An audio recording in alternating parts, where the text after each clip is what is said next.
Good afternoon. My name is Simon Cordery. I am chair of the History Department, and by training and inclination, I am a historian. That means I've been educated to look for conflict.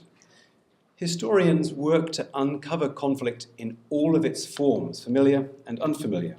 Warfare, ethnic cleansing and other forms of genocide, strikes and lockouts, sexual assaults, parliamentary debates, vociferous disagreements, domestic violence, shouting matches, even fisticuffs.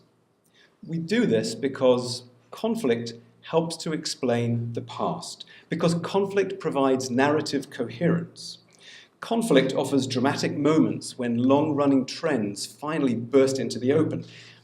It helps us to understand.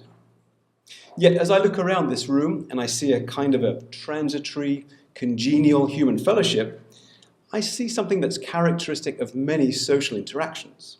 There's no overt conflict, maybe some internal seething, why am I here, but no fighting, no antagonism, no visible anger. Yet historians do not have the vocabulary, and we do not have the theory to explain this absence, the absence of conflict.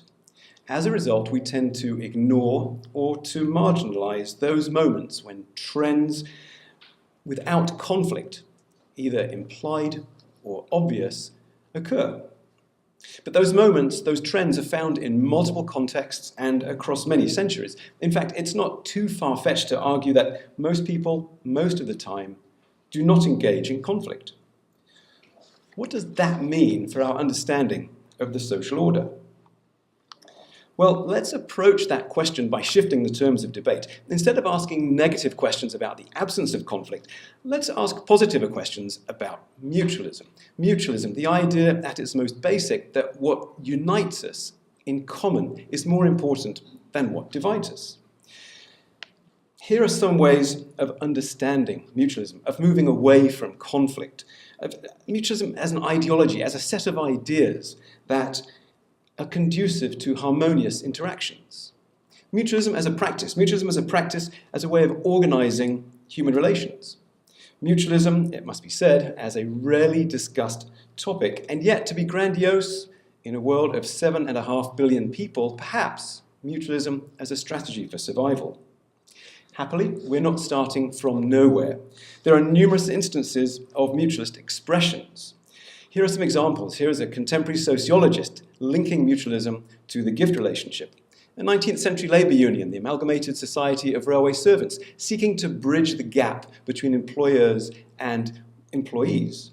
The political economist John Stuart Mill, dreaming perhaps, but nonetheless expressing a mutualist idea. And a biologist observing the ecosystems of trees. These examples suggest that the ways in which mutualism crosses disciplinary and chronological boundaries is rich in potential. With all of this in mind, I would like to propose the formation of a working group, an interdisciplinary working group to interrogate mutualism, to find out, to recover instances of mutualism, to establish connections between disciplines using this as the linchpin. We could start by researching mutualism in the existing literature and synthesizing what we already know and decide what the next steps are from there. Thank you.